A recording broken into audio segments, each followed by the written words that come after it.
In April of 2017, a fit young 22-year-old outdoorsman hopped on his mountain bike, pulling a neatly packed trailer, and rode off for Olympic National Park. But just days later, he would be at the center of an investigation that would span over a year. Thanks for listening to Legends May Live. Today, we follow the footsteps of Jacob Gray into the heart of one of America's wildest national parks. But just a quick note before we get started. All of our stories are based on true or allegedly true stories, but sometimes we have to fill in gaps, and others, there are conflicting accounts, so just take it as entertainment and not a documentary.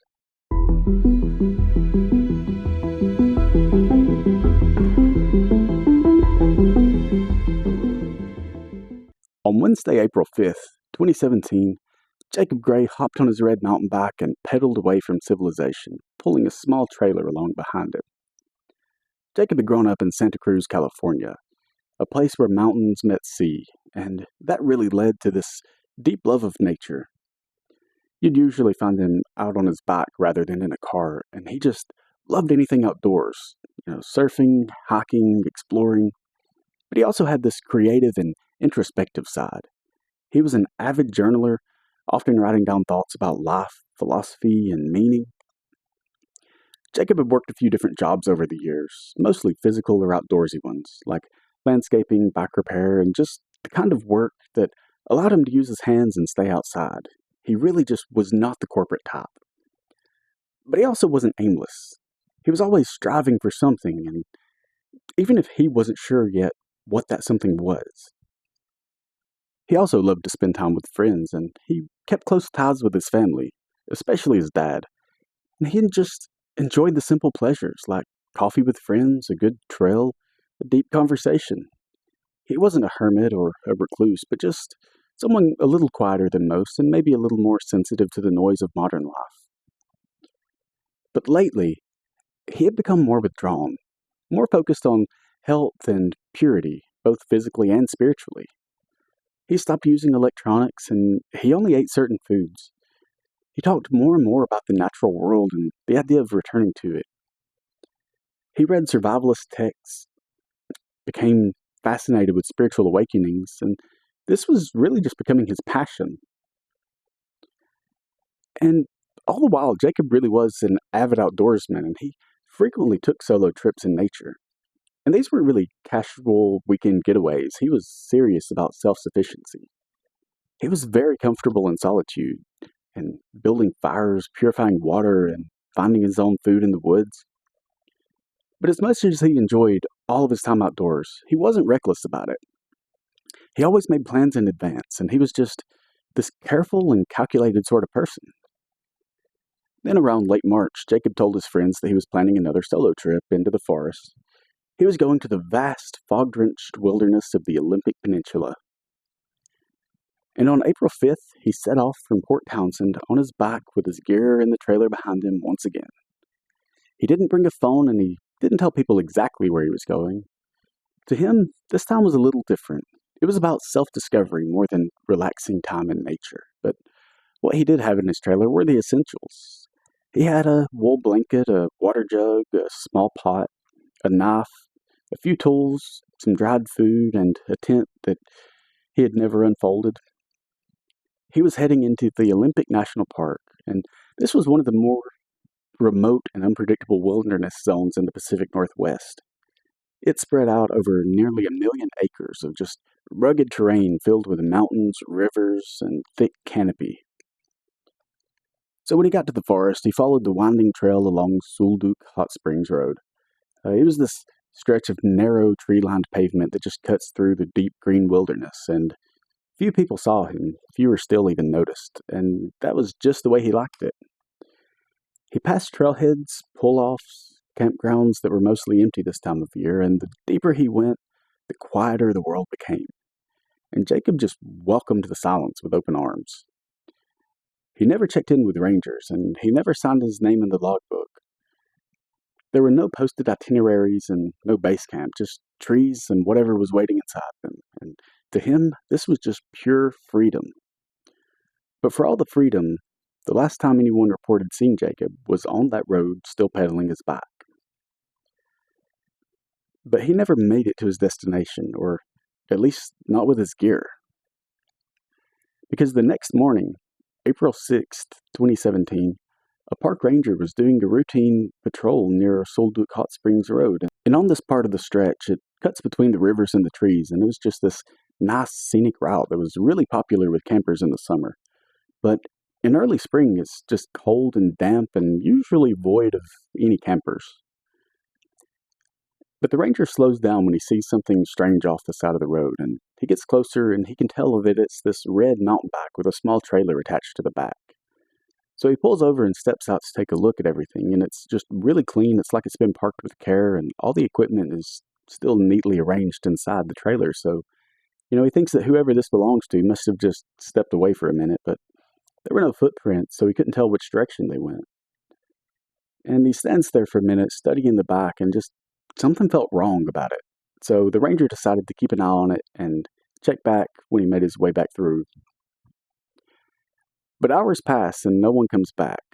And then a full day. So finally the ranger decides that, yeah, something is definitely wrong. And so he calls it in. And it doesn't take long before someone finds the name attached to the gear.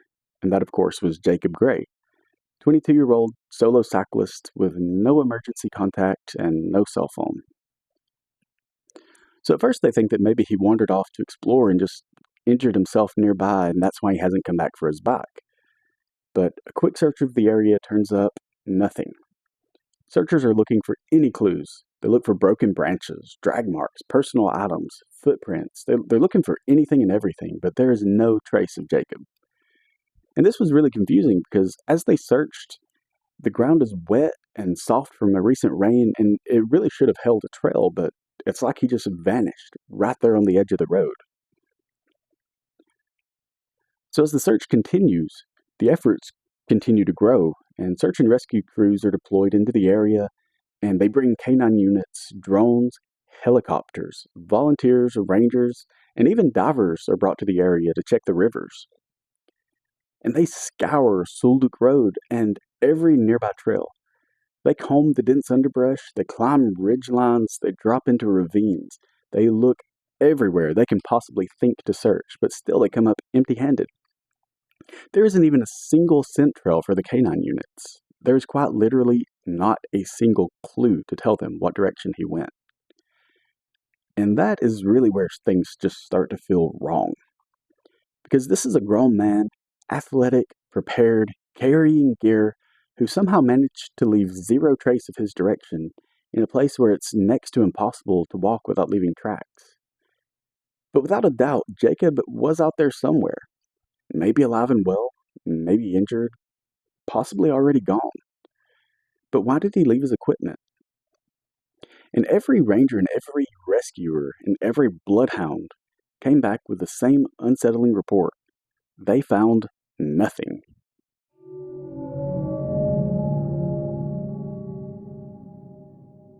When Jacob didn't come home, and then the rangers found that gear, the calls started. Jacob's father, Randy Gray, didn't hesitate. He packed a bag, left his job behind, and began the long drive from Santa Cruz, California, to the Olympic Peninsula. With no discussion and no sleep, just one thought: my son is in those woods. And Randy was no stranger to the outdoors himself. He raised Jacob on hikes and bike rides, camping under the stars, just teaching him to respect the land. And they were close. The two just had this father-son bond that everyone longs for. So when others slowed down, Randy sped up.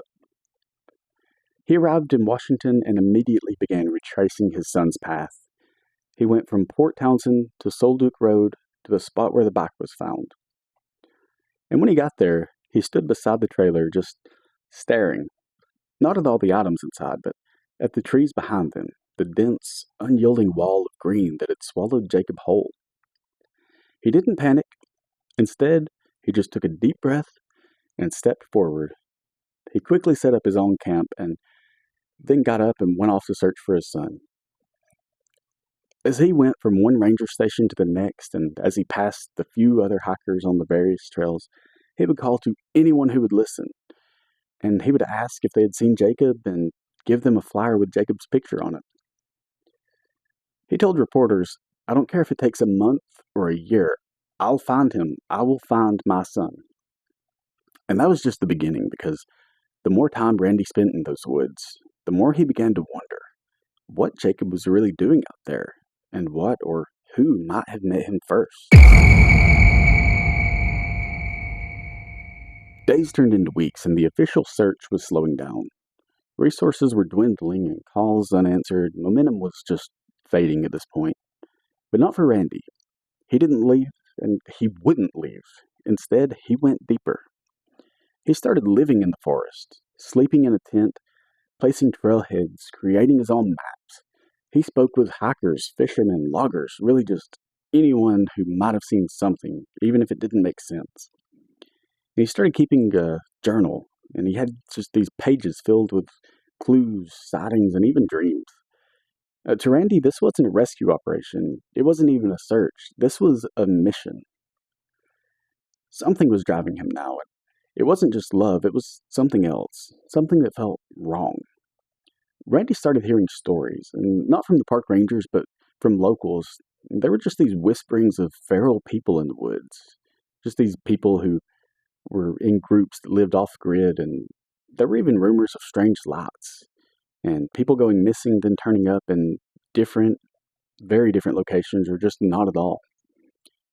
One local told him about a silent man spotted near the river, just watching. Another spoke of a cave deep in the park, said to be sacred or cursed. The woods have rules, they said.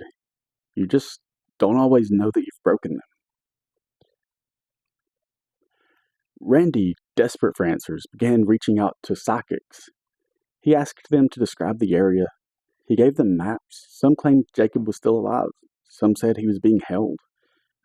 One even claimed that Jacob had chosen to go where most wouldn't, that he was, quote, closer to the other side. Randy didn't dismiss it, because at this point, really nothing else made any sense either. So he began to ask different questions. Did Jacob go into the woods to disappear on purpose? Was he searching for something spiritual and just stepped too far somehow? Or was he taken by someone or something? He no longer trusted search crews, and really at this point he believed this wasn't a standard missing persons case anyway. He said so publicly. He said, "They don't know what's in these woods, but I think Jacob did." Then, on August 10th, 2018, just over a year and 4 months after Jacob's disappearance, a solo mountaineer was making his way through a remote area of Olympic National Park. He was up on a steep, isolated ridge near Hoh River drainage, just miles away from where the bike was found and hundreds of feet higher in elevation. But the hiker noticed some faded clothing under the underbrush, and as he got closer, it became clear that there was an unmistakable outline of what had once been a body left to the elements for over a year. He leapt back. This was the last thing he ever expected to find, but right away he knew that he had to call someone. He made his way back through the trails, trying to find a cell signal, being careful to not lose track of where the body was. And as soon as he got signal, he called the park services, and rangers came immediately. They got to the scene pretty quick, and they carefully examined the site and the remains, and quietly they confirmed it. Jacob Gray was dead.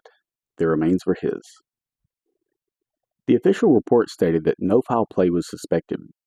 There were no obvious signs of trauma like broken bones, but with the body so far deteriorated, it was really impossible to determine much else. And shockingly, no predators had scattered his remains, so it really just looked like he had laid down and stayed undisturbed since then. It was just bones wearing this still intact wool and fleece clothing and worn boots. But what really shocked investigators wasn't so much the condition of the body, but the location. Because where Jacob was found wasn't on a trail at all. It wasn't near a river or even in the logical direction from where his gear had been discovered. He was in this steep, rugged, and overgrown area, and this really was a place that nobody just accidentally climbs. Like, if you were going to climb it, you wouldn't do it without food, water, or shelter, because if you got lost or injured somehow and you knew the woods, this is so difficult. of a climb and just so out of the way to get to that you're not going up there without supplies because you're far from fresh water and hunting would be nearly impossible or at least highly impractical. And so if he was lost, why go up there? And if he was trying to set up in a remote spot or even just survive, why did he leave everything he brought with him, all of his supplies? Why did he leave those behind? So now Jacob had been found, but no one felt closure. Because this place where his body was discovered, it just didn't make sense to anyone. He was nearly 11 miles from where his bike and trailer were left, and the terrain was uphill, off trail, just brutal, dense forest, steep climbs, ankle twisting rocks, biting cold at night, and he didn't carry food with him or a tent. There was no fire, no signal, and really just no sign at all that he had even tried to survive. Because all of the gear that could have saved his life, it was left by the road neatly and just apparently intentionally. So after investigation, investigators really just assumed that hypothermia was to blame, and maybe they were right. Maybe he miscalculated and the journey overtook him, but really there was no evidence of a desperate struggle that almost always comes before hypothermia. There was no shelter attempt, no broken limbs from stumbling or falling, no blood trail, and really often before death, when someone's suffering from hypothermia, they actually start to feel hot, and they're disoriented and confused, so they just start peeling layers off, taking off shoes, throwing down jackets and shirts, just trying to cool off, and somehow just not grasping that they're freezing to death and need to warm up. But Jacob wasn't missing a single layer. It was like he just walked and climbed for 11 miles through this rugged, terribly difficult terrain, then just laid down and patiently waited for death. The questions now weren't just what happened to Jacob, it was also why did he abandon everything?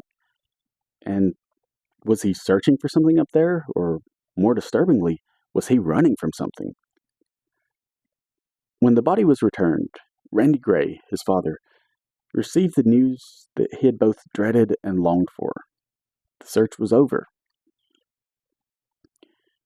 But the question had only increased. Randy later said that he believed that Jacob went into the wild for a reason, and that maybe in some way he had found what he was looking for, or maybe the forest just kept him. Some believe that Jacob experienced a mental health crisis, that he entered the woods on a mission of self-discovery, but something inside of him just snapped, and he was possibly manic or just delusional. They think that he may have believed he needed to go uphill into just the most remote areas just to escape something that he had imagined or something that he faced internally. Others say Jacob wasn't running from anything but moving towards something. A sort of a modern-day vision quest, stripping away comfort, shedding the modern world, seeking answers from nature or something beyond it. They think that maybe he had become deeply interested in shaman practices, just meditation and just ritual purification, and wanted to live simply and honestly. What if he wasn't trying to survive in the woods, but instead searching for something like enlightenment? Then there are others who believe that Jacob encountered something or someone in those woods. There are long-standing rumors of feral people living deep off the grid, as well as hidden spiritual cults. So they wonder if that, or even entities tied to ancient native stories like spirits or forest watchers, who are said to lure people deeper and deeper in the woods, are to blame. There were also Reddit theories and even a few anonymous reports that described strange figures in the trees, or hikers being watched at night by just these unmoving silhouettes, these silent figures, smiling men. The stories are both too strange to believe and yet too common to ignore. And then there's the strangest idea of them all. What if the woods are more than just woods? Some believe that certain places on Earth act like thin spots, or just these places where the veil between realities is weaker. Olympic has a long history of missing persons.